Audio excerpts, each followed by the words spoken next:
Hello, I'm Dr. Michael Lockshin. I'm a rheumatologist at the Hospital for Special Surgery. You probably all know that lupus is both a serious and a chronic illness.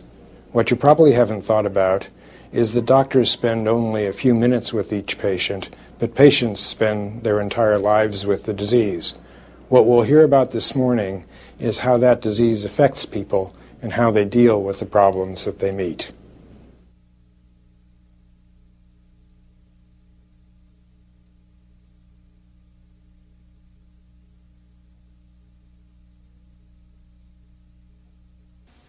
My name is Roberta Horton. I help to develop programs for people with lupus and their families at Hospital for Special Surgery.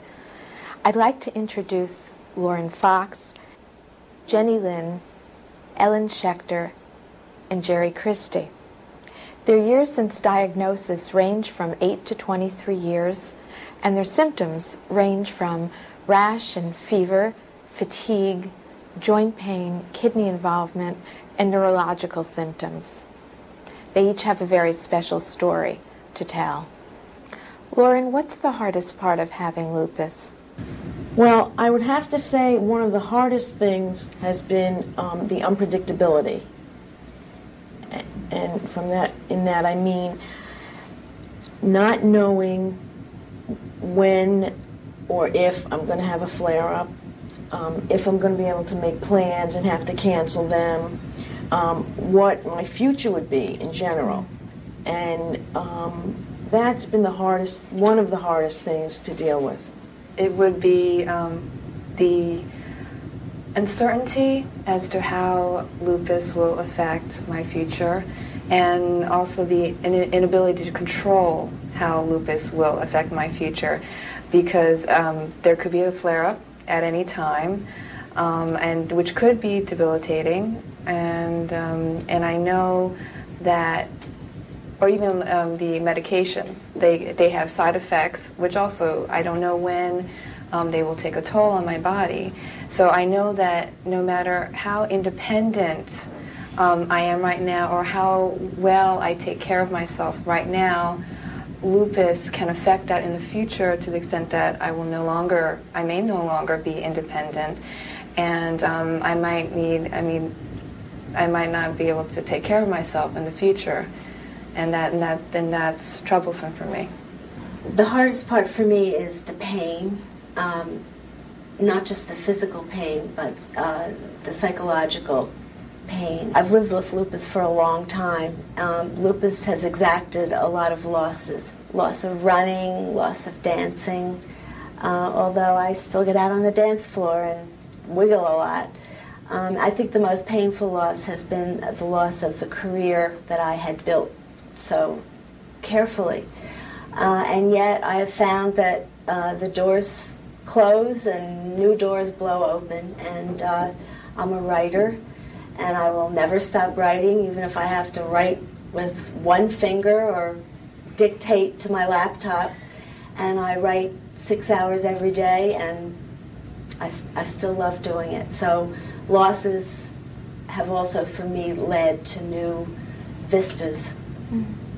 For me, it's been a combination of what everybody else has said: fear of the unknown, the unpredictability, not knowing what the future holds, changes in lifestyle, having to take medication on a daily basis. After a while, that can be sort of depressing, and having to modify your behavior, not being able to go to the beach and stay in the sun as other people can. Just having to be mindful of the fact that you do have an illness, that you have to modify your behavior, and just not knowing what the future holds.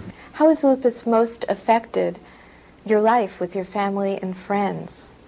I would say that professionally, it's affected how I look at my career and the choices that I've made in my career.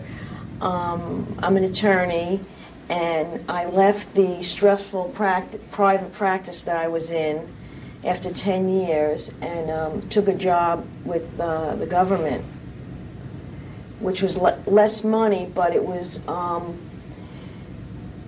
a more predictable schedule, more opportunity for time off, better benefits, and in terms of the long run, I felt it was a more secure thing to do. So I feel that while the work is challenging, I think that I am overqualified slightly for it. But that was the choice that I made.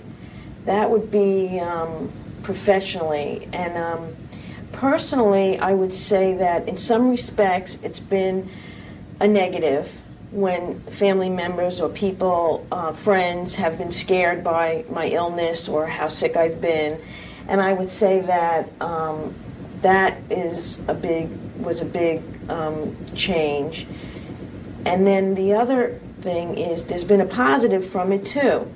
And that is I feel like I have learned very quickly what's important in life.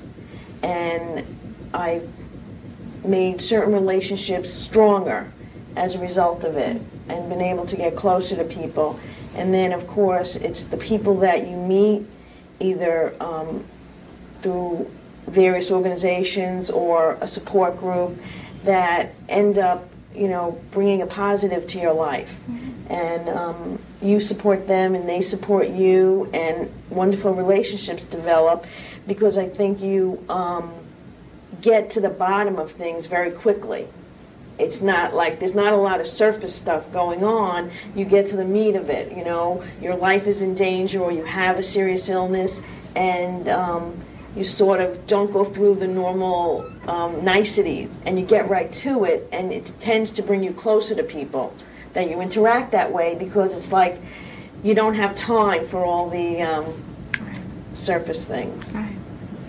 Basically, because of the physical limitations of lupus and also the increased fatigue, I can't do, I can't go out as often with my friends or even as long. They like to go out in the wee hours of the morning. I can't do that.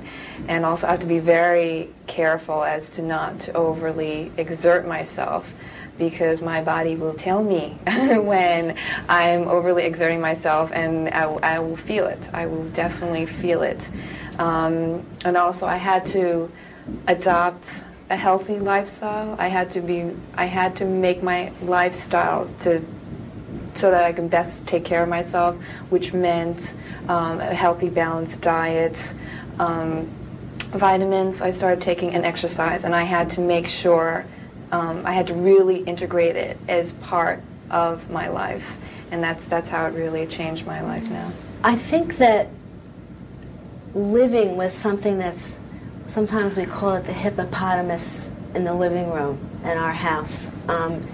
Everybody in my family has had to change a little, and sometimes a lot, because of the hippopotamus in our living room. And I have 2 children who are now teenagers, and my husband. All of us have had to learn to be a lot more honest with each other. For a long time, I tried to protect them from lupus, and I thought that if I pretended to be fine, pretended to be the same old mom, I could shield them from the pain and the disappointments and the unpredictability that everyone has spoken about. But I wasn't fooling them for a New York minute. They knew that something was wrong, and the more I hid what was going on from them, the more they worried. So we had to learn to look each other right in the eye and talk about what was happening. And when we did that, we could sort of all start pulling together instead of stretching in different directions. Fatigue is something that's always there. It affects everything, personal and work life. But for me, I really try to keep my life as normal as possible. There are people that know at my job that I have lupus and people that don't. And when they find out, they're often very surprised, because I try to just live a very normal life and not let the disease take over or control me. I am not lupus. It's something that I have to deal with. So I try not to allow it to affect any part of my life in any great, any great degree. I mean, you can't help it. It does.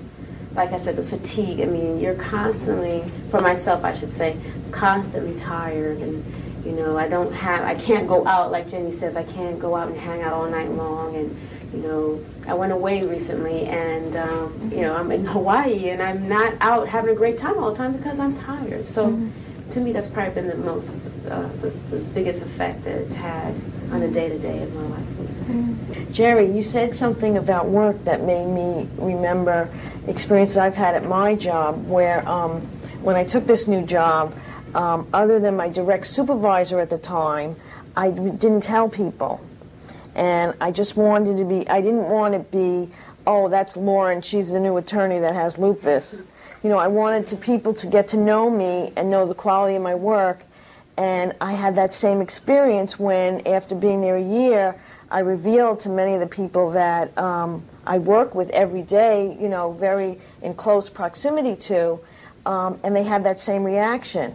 Oh, you don't act like somebody who's sick, or you don't seem sick. And it was actually, I was really proud of that I hadn't had really many more days out for purpose, you know, for sick days than most everybody else. But I felt like if they knew that up front, then that would be on their mind. That would be how they identified me. So it was instead like Lauren, the one who always wears the Yankee hat, not Lauren, oh, the woman with lupus. So I definitely can relate to that feeling. I also want to respond to what you said about you're not lupus and you don't let it control you. When I first was diagnosed, I swore that I was not going to let this disease change me. And in a sense, that was a foolish promise to myself, because it has changed me, but it's made me much stronger. And I really try not to let it stop me. And I walk with crutches. I walk with difficulty. But I have climbed mountains. I once climbed down an Alp, went up on a cable car and climbed down. And when I got to the bottom, people looked at me and they said, "Where did you come from?" And I said, "I came from the top." And I've gone in hot air balloons. I go hiking. I mean, I'm slow, but I get there. And I try not to let it stop me, just the way it sounds like you don't let it stop you. And if there's a problem that has to be solved, if I have to figure out a way to carry my coffee cup, and I have to ask for a plastic bag so I can put it in my purse, I mean, I won't let something stop me. And if I can't do it myself, I also have learned to ask for help. Because what's the point in turning yourself into a pretzel if you can ask somebody to help you? And usually people are very happy. I think we just have to, like you said, accept it. It's like, I have lupus. Let's approach in the way that deal with it as the best way that you can. Do what changes need to be done to your lifestyle, but don't let it control you. You have to look further. You have to see what's ahead of you, and just go on with your life that way. If I can make another point about what Ellen said, I think that's a very valuable thing to let people know about having other people help you, because it's really like, it's not, you think it's a burden, but it really enables the people that know you, love you, like you, really just, and even somebody who you don't have a relationship, it's an opportunity for you to give them a gift, because by letting them help you, you're having them participate with you, especially for close family members. And they feel so helpless sometimes, and it gives them a chance to participate and feel like they're part of it and doing something. So I think that's a wonderful realization that you had, and it's a gift. What are the factors that have most helped you cope with lupus? Well, I think that it's helped me become a much more flexible person. That I think I was much more rigid previous to having lupus and having to deal with it, in that, part of the unpredictability is you face that every day. So you have to be prepared for the unknown, or for something to happen to your plans, or Oh, you thought you were going to go on a vacation to Cape Cod? Well, instead you're going to spend a week in the hospital. You know, that's your prize. So you have to learn how to deal with those switches and not spend so much time getting caught up in your disappointment, but rather sort of going with the flow. So I would say flexibility. It's taught me to be more flexible and focus on what's really important and not be so caught up in the disappointment of changed plans. And it doesn't mean you're not disappointed. It just means that you don't get stuck in it. You feel disappointed for your 10 minutes and then you move on because there's nothing you can do about it anyway. It's more a focus on, instead of focusing on what you can have, it's more important, I think, to focus on, well, what can I do? Where can I go? What am I capable of? In other words, I'm not saying you don't have losses and don't acknowledge them, but just don't spend too much of that valuable time you have being caught up in that. And instead, what can I do? What can I go and do today? What's a positive that I can create out of this day that I have? What changes in your body image have you had, if any, from lupus or lupus treatment? One of the main drugs that's used to deal with lupus is prednisone. And when you're on a high dosage, a lot of things happen. You're gaining a lot of weight, a lot of water retention. You go up 2 sizes in your clothes and you feel ugly. You know, that happens. For myself, in addition to things like that, I've had a skin involvement that's a little unusual for lupus patients, that it's left me with scars all over my body. And it definitely raises a self-esteem issue. And you wonder, are you going to be attractive to someone? If you're married, am I going to remain attractive to my husband? You know, what does the future hold for me? It's a little scary. You know, you start to doubt yourself, and, you know, especially for women, I think, we kind of struggle with those issues maybe a little bit more than men do. And lupus definitely brings that to the forefront. It has for me. I struggled so hard with that same thing. It's like an octopus, that every time you think you're solving one of the self-esteem, self-image, it's like another one of those tentacles comes around you. And it's so painful and so difficult because of all these cultural overlays from the media. But the strangest thing, you know, I see myself one way, and I find that my husband, for example, he doesn't even notice. You know, he doesn't notice if I go up a dress size or go down a dress size. It's like he just sees me as the woman that he loves. And I'm trying to adjust to the fact that it doesn't matter to him the way it matters to me.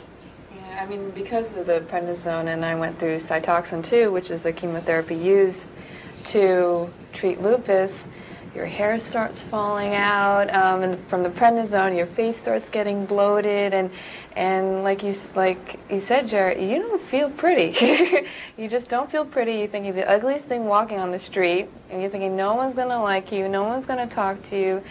But like for me, I just had to focus on trying to get myself well. That was the goal. That was the only thing that was important that time. Luckily, that was the time ago, and getting myself well and making myself healthy. And that's what I concentrate on, and I think we do magnify. I think I did think to myself that I was much uglier than everyone else thought I was, but I just tried to move on. I just had to, like, deal with lupus, try to do it with the best that I could, and that was the goal that I set in my mind. Thankfully, I had, you know, my family, my friends just supporting and really just being there with me, so that even though I felt physically I looked ugly, my friends never made me feel that way. Have there been times when your family and friends have disappointed you? Oh, yeah. Or I can think of just one. I mean, most of my friends are very, very good, but I remember once I told someone, a longtime friend up front, that I had lupus, and the only thing she said to me was, so, am I getting it now too? And it just blew me away, completely hurt me. It really did. And this opening that I was trying to, reaching out, I was trying to do with her, the connection, to share a part of myself with her, was completely trashed. I mean, but I guess she didn't understand, but that hurt. That I must say that really, really hurt.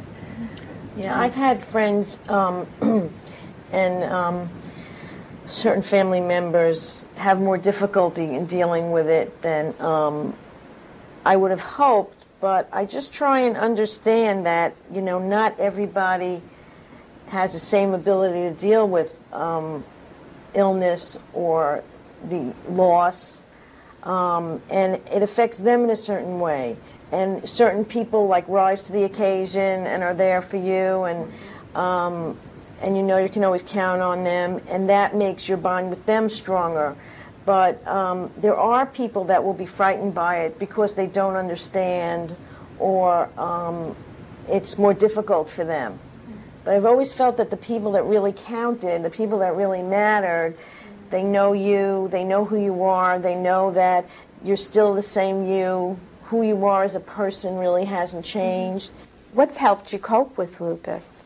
I would have to say it's probably two things: my positive outlook on things and my sense of humor.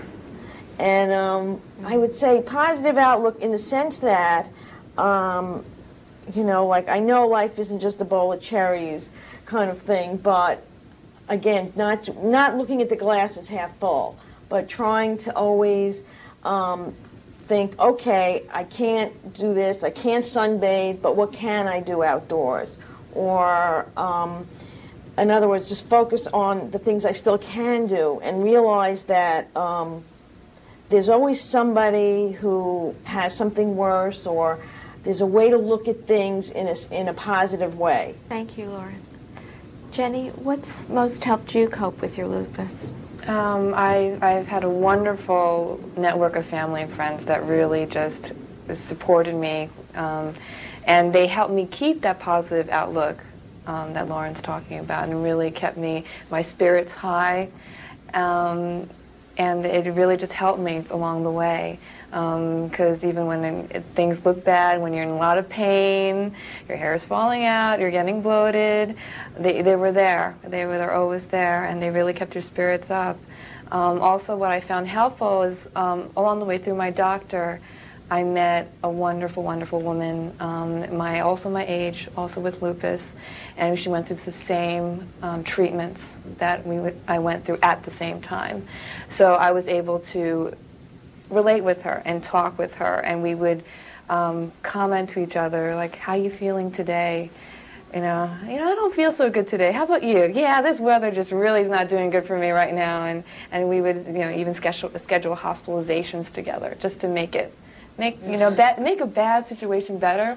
We would go to the hospital together. That's how we saw each other once a month. We would go to the hospital together, and we almost made it like a little event. My mom brought oranges. I couldn't eat it because I was sick, but she could, so she, peeled it for her, and it just made a whole situation much, much better.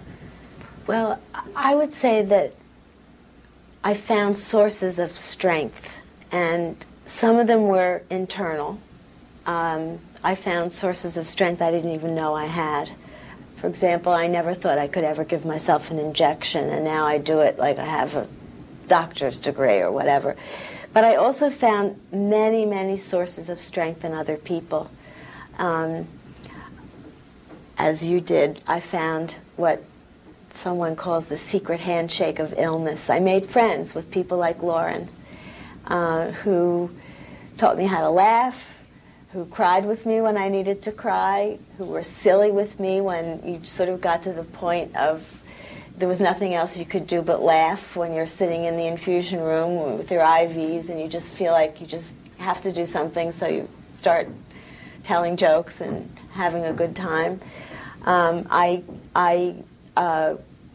was part of the support groups at the Lupus Foundation and here at the Hospital for Special Surgery, where I learned, for me, learning how to cope with the disease was a very important thing, not just sort of passively being wafted around on the waves of what somebody told me to do, but understanding about the medications, about how I could be a partner with my doctor, about how I could help myself in a variety of ways. Made me feel very much more in control of something that I really can't control, but at least I could understand how it worked and how I could help myself. I also had a lupus line counselor who was someone who was a peer counselor who had very similar symptoms and treatments, and so we talked with each other and shared the down part and the up part, and we laughed at things that nobody else would ever understand because we had the same or similar experiences. So these people were sources of great strength to me, and because they were strong, I could become strong, and that helped me tap into things that I never thought I could ever do. So I would say the secret handshake of illness brought me a long way and taught me how to laugh, Lauren, and also how to be angry, which was a very important thing, to express my anger and break plates when I needed to and get it out of my system. The very first thing I did was get all the information I could possibly find on lupus. I was at the library. At the time, the internet wasn't so available, but it is now. And to me, that's one of the most important things is to be educated, to know exactly what you're dealing with, and not to be overwhelmed by all the information, because lupus is a disease that manifests itself differently with so many different people. You know, not to get scared by the information, but to have the information. And then, in addition to that, just the support. I mean, my family and my friends, you know, like Lauren was saying, the people that are closest to me, they're the ones that really help me to deal with it. The people on the outside, you know, I get all the time from people that don't know, is it a blood disease? No, it's not a blood disease. You know, so they don't really know. But the people that are closest to me have been a great support. And, of course, God. I mean, just my religious background has really been a strength to me. My faith is what I should say. My faith has been, I mean, I couldn't do it without it. So those things, faith, family, friends, and knowledge.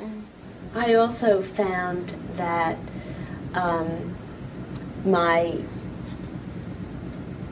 spiritual self has developed. In addition, we were talking before about you grow up, but you also grow deeper in the face of something like this. And I found that I really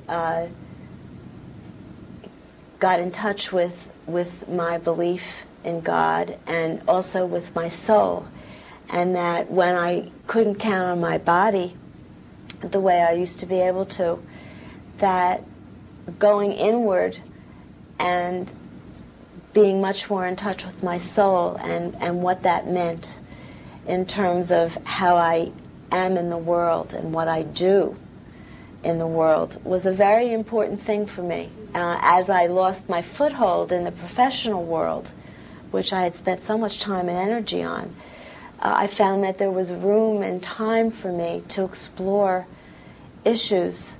I don't mean to make it sound so clinical, but to really explore that aspect of my world, my spiritual world. And it really did give me a strength, a source of strength that I had not thought about before.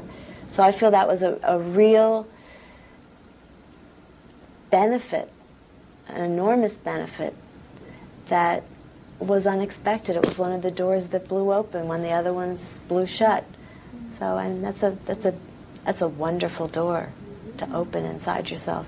And I also think something that everybody else touched on, I kind of left out for myself. Talking to other people that do share the same illness is so critical, because sometimes you feel so alone and nobody around you. Your family and friends, they can really try to be supportive, but they just don't know what it's like to be told that you have a chronic illness that there is no cure for, that you don't know how it's going to affect your life, and it really is important. You know, I don't go to support groups anymore. I used to. When I was initially diagnosed, I used to go to LFA meetings, and at that time I needed that, and I kind of grew out of that. But just in talking to everybody here today, it just brought back how important it is to really be able to relate to somebody and share what you're going through. It's really important. What you just were saying about how important that is, I had also sort of forgotten, but I've talked about before also my first experience, because I thought my family understood when I had first been diagnosed and been through my first flare-up. And then I also found my way to a support group. And I remember the feeling, because it's so, I will never forget this, and I talk about it often, how tears started coming down my face as people were talking, and I was asked, why are you crying? And I just felt like, they're me. I found me. And I had never felt so close to other people, and that connection, that, oh my goodness, what she's saying, that's me. I felt like they had like uncovered me or something. It was amazing. I remember that connection, feeling that connection, and feeling strength in that connection. Yeah. The loneliness of having a chronic illness it's like the fatigue of lupus. It's a fatigue that is very hard to explain. It's like a deep gray, endless well of fatigue.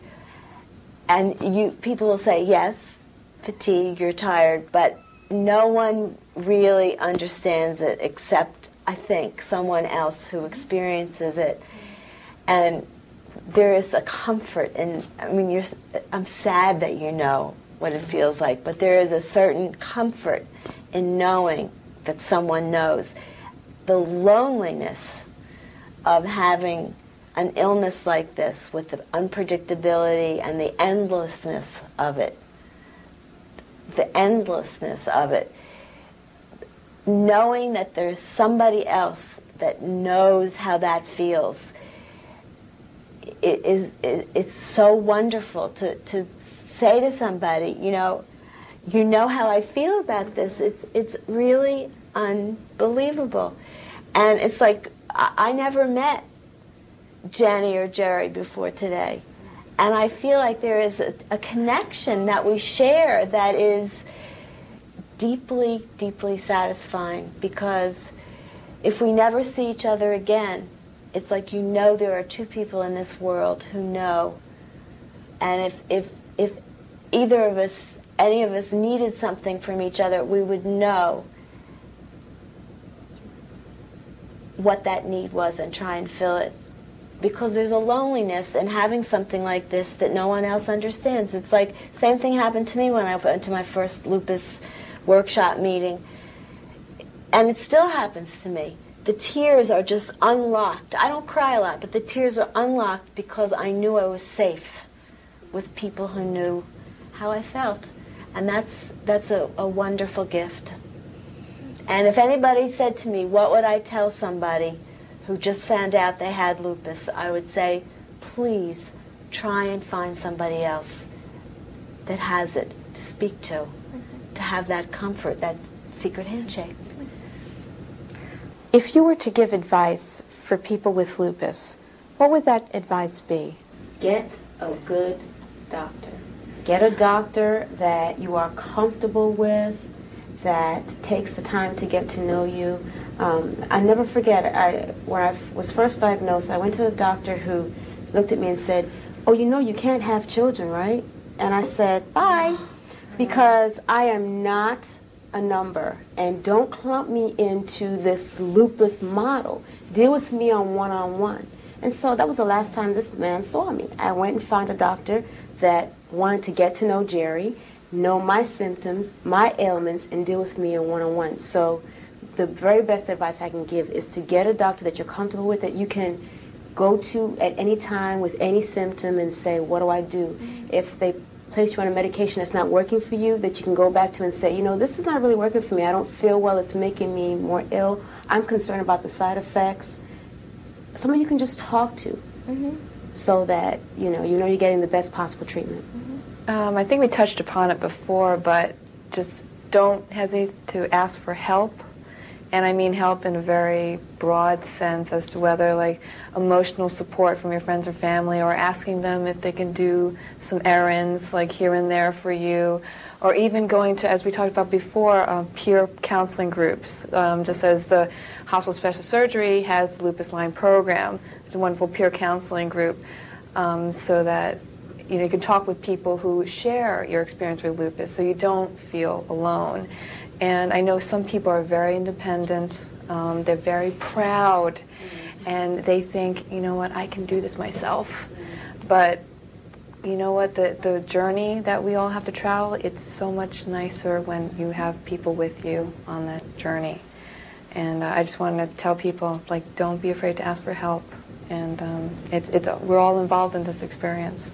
We work together to get through it. Probably the first thing I would tell them is don't think your life is over. It's really not. That it's just really the beginning. It's a different life, but try and lead it as normally as possible. And I don't mean don't ignore your symptoms or ignore your limitations, but deal with them and move forward. Be active, be social, depending on what your abilities are in terms of work or anything else. Just try and be out there. And while I know you can't lead like what we consider, or most people would consider, a normal life, lead a normal life for you. Do the same things that other people do, and within your limitations, and have dreams, have goals, and try and achieve them. Having lupus doesn't mean it's over. It means it's really beginning. It's a wonderful life, too. I mean, I think your life can be deeper and just as happy with lupus. I don't think you should ever think your life is over when you find out you have lupus. It's just as interesting and wonderful. It's just sometimes a little more difficult. It's different, too. Yeah.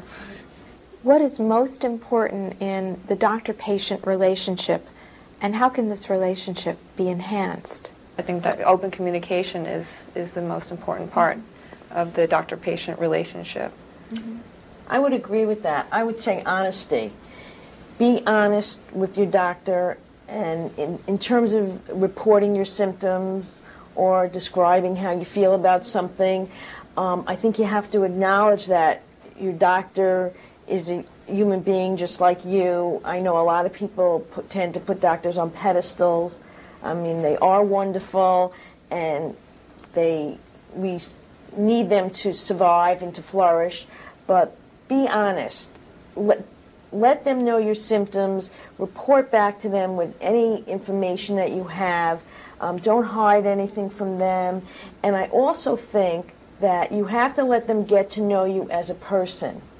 You have to let them know what your desires are, what your goals are for your life, what you hope to accomplish, and make them a partner in that and a participant in that. And as they get to know you as a person, then the choices that they may offer you or make with you will reflect that. And I think you can have a more positive experience with the medical profession if you do that. I think the idea of a partnership is very important. Since it's a chronic illness, it's a relationship that's going to go on for a long time. Mm-hmm. And I think that not to use the pedestal image, to use the sense of partnership, and that you both have responsibilities in the relationship. I think that's very important, and I think that to come prepared, to have your questions ready, to have everything organized so that you use the time as well as you can. What positives, if any, can you think of from living your life with lupus? Don't everybody speak at once. Let me ask you, Ellen. Well, I think I've mentioned some of them before. I mean, I feel that I have met people that I deeply love through lupus that I never would have met otherwise. I mean, I met Lauren. I've met many people in the infusion room. I've spent probably months in that infusion room getting Cytoxin and other treatments.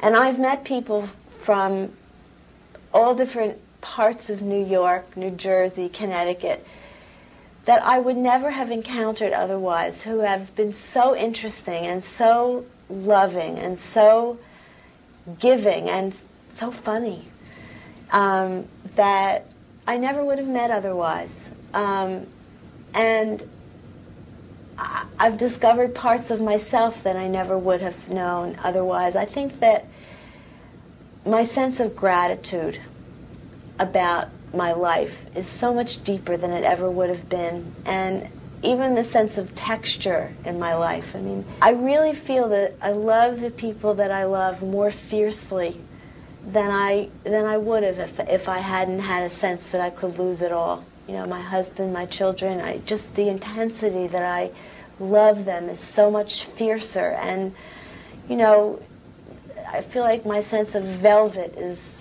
plusher, and my sense of satin is more delicious. And, you know, my sense of the value of relationships is just so much more precious. And even my sense of my talent and my place in the world, even though I've lost a lot, I feel as if it's become more precious. And